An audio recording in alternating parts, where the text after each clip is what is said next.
Hello guys and welcome back to the FPL Duo. We're back with another stream and this is a team selection video the FPL transfer tips video I should say for game week 4. Sorry, I was just getting a bit of a delay there or a bit of feedback. But yeah, I hope everyone's doing well. How you doing today, Jordan? All good? Yeah, it's also good. Hopefully everyone is enjoying the obviously break. A very quick break, especially when we only had 3 game weeks. But yeah, it's been nice having the Nations League and international break very early on. Different schedule, but yeah, everything's good.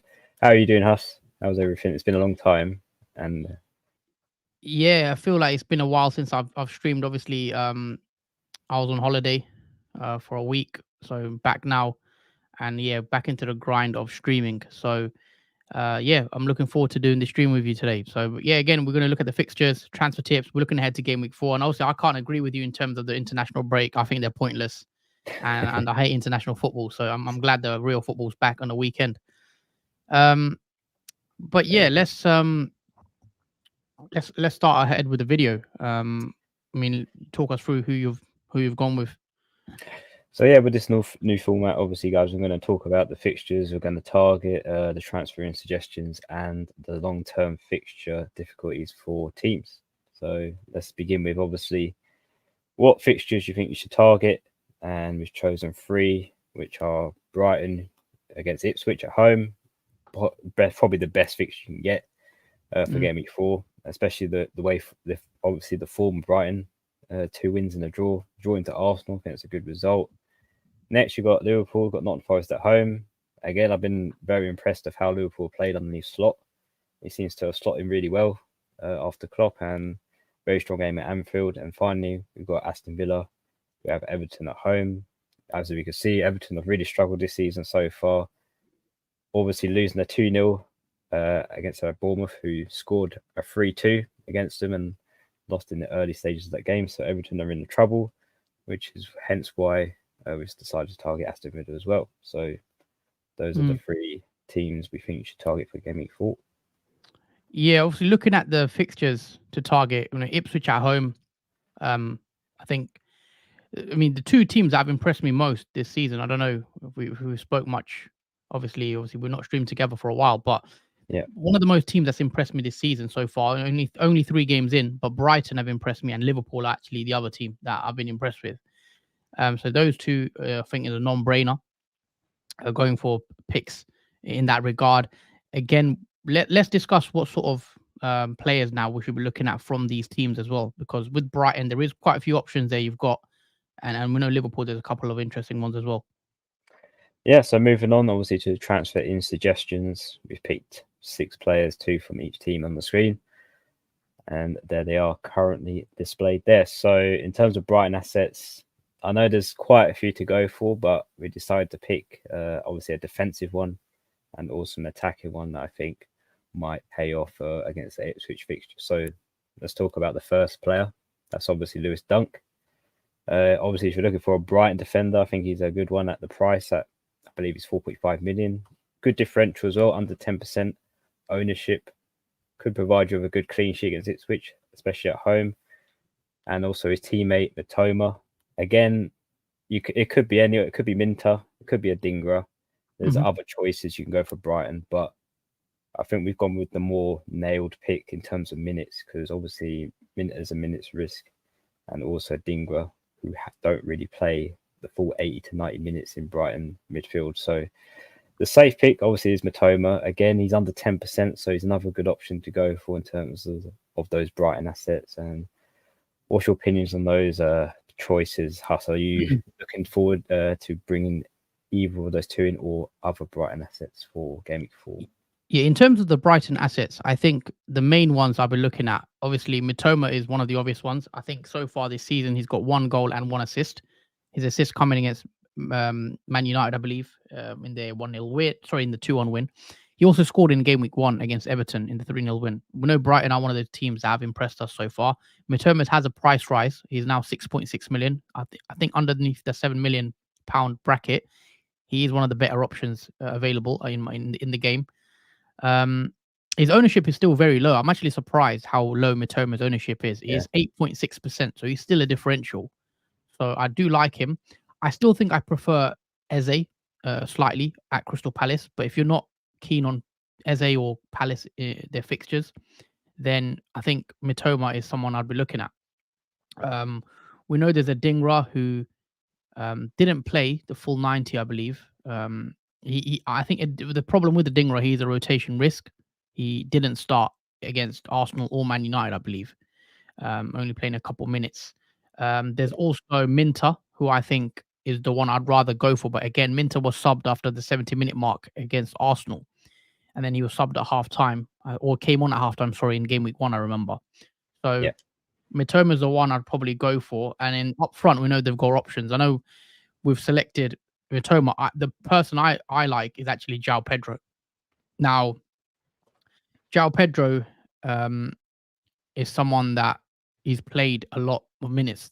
And it seems like with this new manager, Hersler, I think you say his name, he prefers playing João Pedro. I know sometimes, I think last season he was frustrating João Pedro under De Zerbi because De Zerbi used to take him off quite a lot. So far, we've seen he played 81 minutes in game week 1. He played 90 minutes against Man United, and he's played 90 minutes against Arsenal. And for 5.7 million, he's already had 2 price rises. He's on penalties, as we know. I don't think they're much better pick than João Pedro, and I would say he's probably the best pick as a Brighton asset, if in my opinion, anyway, ahead of Mitoma for me. So I think João Pedro is a great pick, and he's already got 2 goals this season. yeah, and then both against two, you would say, top teams, Man United and Arsenal, and the goal involvements from both of those games. I mean, against the Man United match, 0.65 from João Pedro and 0.44 from Arsenal. So it's tough games, but huge goal involvement from himself. And also, as Huss mentioned, he's on penalties, which is an extra bonus, and is still at his price as well. So I think there is 2 situations with João Pedro, obviously because of international break, how many minutes would he play and whatnot. Whereas Welbeck, on the other hand, could be another option that people go different with. But I think for me, I agree with us, and João Pedro is definitely the ultimate pick long term, I think, for Brighton. The way it's going, he's playing a lot of minutes and he's got penalties. Yeah, I believe Brazil play tonight or in the morning against Paraguay, I think it is. So we'll have to watch out for that one. If João Pedro starts that game, then maybe it is a slight worry. But I think he should be on the bench. So hopefully he doesn't get too many minutes against Paraguay. So he's fine. But yeah, one to watch in terms of that regard. Moving on to Liverpool, though, obviously Liverpool are another one of those teams that have looked very impressive at the start of the season so far. 3 games, 3 wins, 3 clean sheets, and I think they've scored about what was it, 7, 8 goals, I believe. Yes, 7 about goals. 7. Yeah. Yeah. And the players we recommend, obviously for Liverpool, there is quite a few. Obviously, the main one I think is Mo Salah. If you can get Salah in, I think is recommended. If you have Salah already, you've done really well probably at this time, especially if you had Salah and Haaland from game week 1.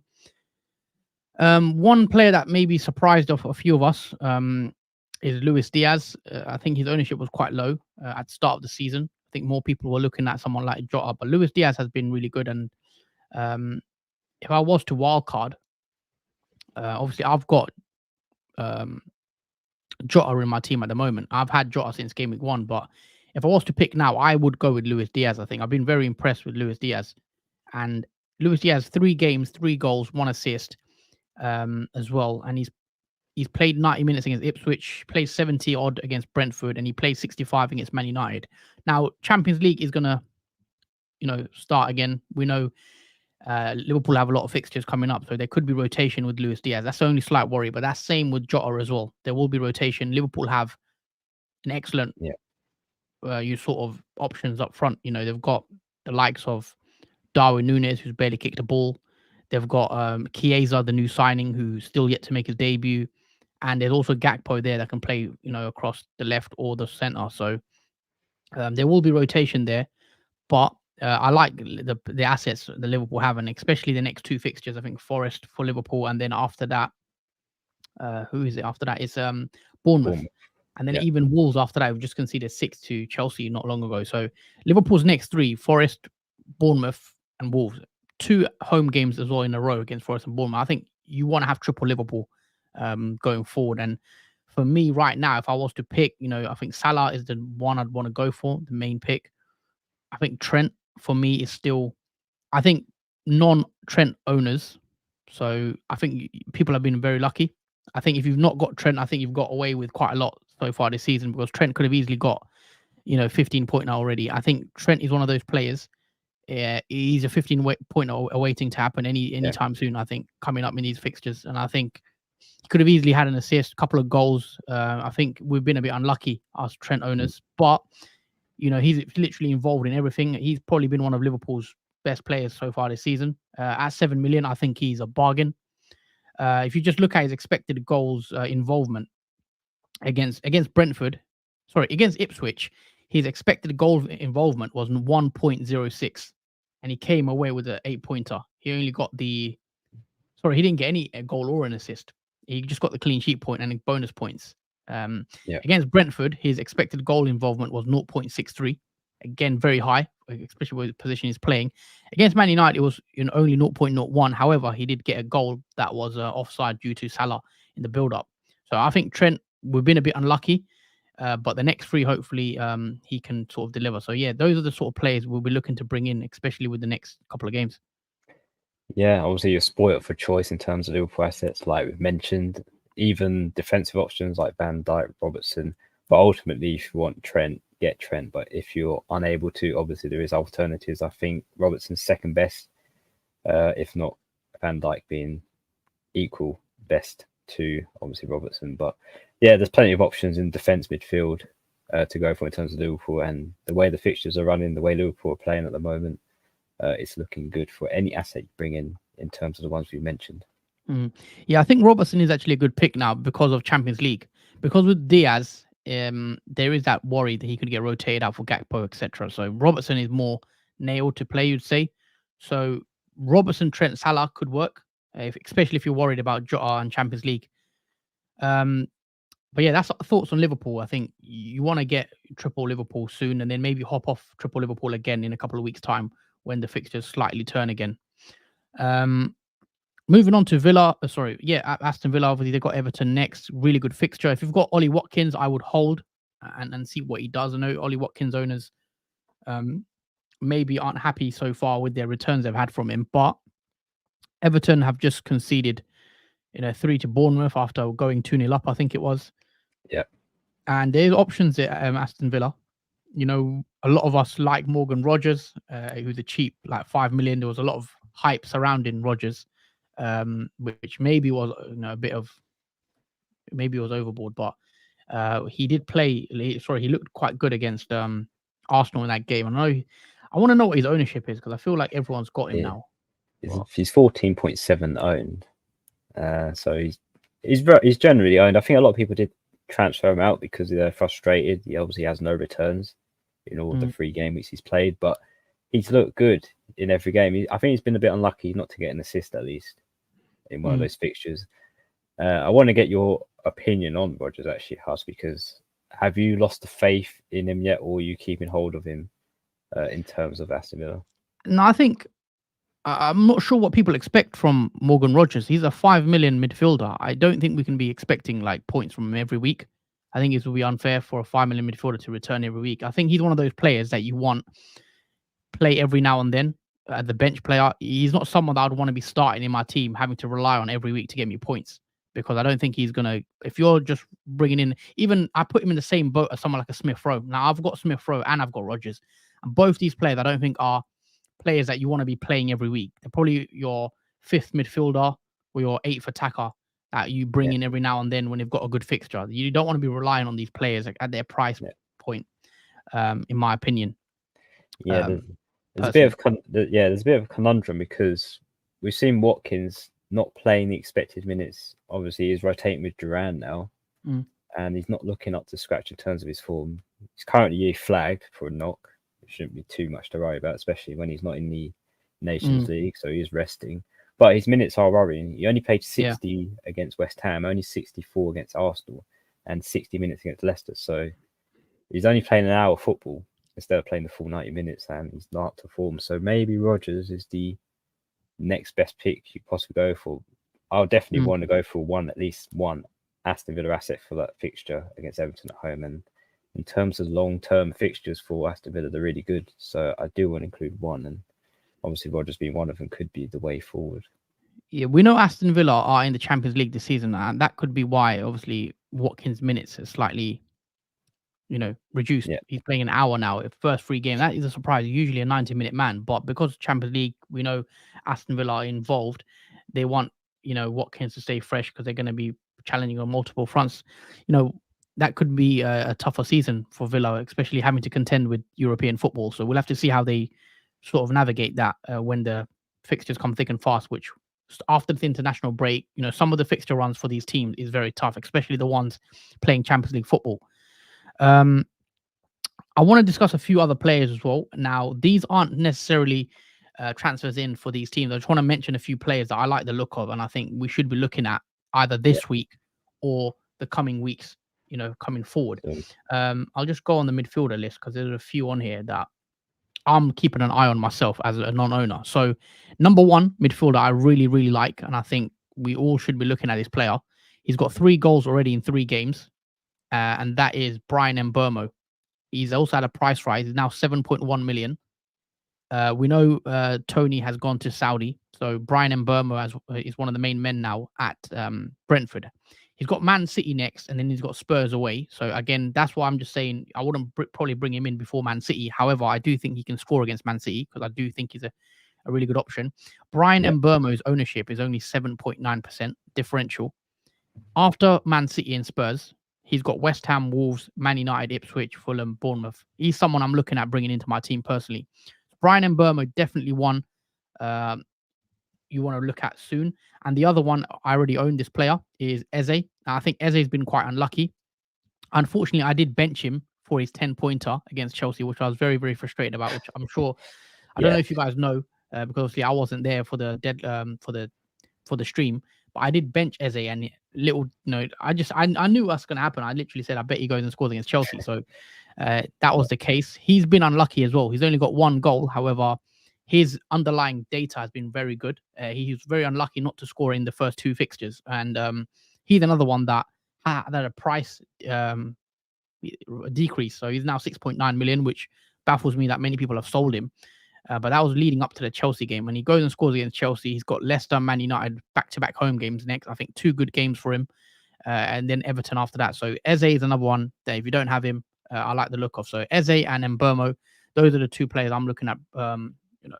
I recommend to managers as well in the next 4 or 5 games. The 90 minutes, they're probably the main men at their teams as well. Very good. Well, we move on to the last snippet, obviously, of this video, and that is the easiest fixtures for Game Week 4 to 6. So obviously, I just mentioned about Crystal Palace. It's up there second in terms of easy fixtures. Obviously, Eze could be an option. Obviously, Aston Villa's top. Got Southampton, Liverpool, Brighton, Fulham, etc. Even Ipswich is there if you're looking to go a bit different. But yeah, there's a few selections, guys, in terms of teams, just to give you a little idea on what in terms of difficulty, who has the better fixtures and who has the slightly worse ones going forward. Yeah, let's talk about a few individual players at these teams. So obviously for Villa, you got Watkins, you've got Rodgers, who's a cheap option. Again, don't rely on Rodgers scoring you guys points every week. He should be your 8th attacker. So, but those are the sort of players I'll be looking at Aston Villa. Rodgers, Watkins, Bailey potentially. At Crystal Palace, I think there's the one guy I'm really realistically, you're looking at Eze. Southampton, I would avoid personally. I'm not keen on any of their players. I think they look quite concerning. Their start has not been great, and I'll probably look to avoid Southampton players right now. Liverpool, you've got Salah, who I think is top. I think second best pick is Trent, and third, I think I wouldn't mind taking a punt on someone like Diaz if I was wildcarding Game Week 4, especially with Liverpool's next 2 home fixes look very good with the form he's in. Jota again is just as good. His underlying data is also pretty good as well. Jota. And then Robertson's there as well. If you don't want to go to Trent, I think Robertson is a good option because he's more likely to maybe play and less rotation. Someone like a Yeah. Diaz or a Jota potentially. Yeah, Brighton. those really Liverpool have a lot of options there. Yeah. In terms of Brighton, you're spoilt for choice. Welbeck, João Pedro, Dingra, Minter, Dunk, Van der Ben. You've got many choices for Brighton to go against Ipswich at home. They also have Nottingham Forest at home after that. Chelsea away might be a bit difficult in Gameweek 6, but I'm sure you could still probably do a double up if you are tripling up to that moment in Gameweek 6, where you can possibly get rid of someone or rotate them to the bench. And obviously, you've got Fulham. Again, Muniz has been very frustrating if you did own him, because he's been blanked 3 out of 3, no goals, no assists. They do have Newcastle at home after that, but I don't expect much from Fulham assets. Obviously, Ipswich, avoid, I think, at the current moment. Bournemouth, Semenyo could be a good option. Now that obviously Solanke is left there, Semenyo seems to be getting, I think, a bit underlooked. He has a really good record so far this season, with 2 goals, 1 assist, scored against Everton and scored against Nottingham Forest in Game Week 1, and assisted a goal against Newcastle in Game Week 2. 5.2% ownership and 5.6 million.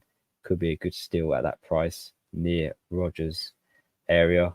And obviously Chelsea, you got, well, I think there's only 2, Cole Palmer and maybe Nicholas Jackson if you want to stretch there, but I think Cole Palmer is the only pick, I think, in terms of Chelsea assets for me.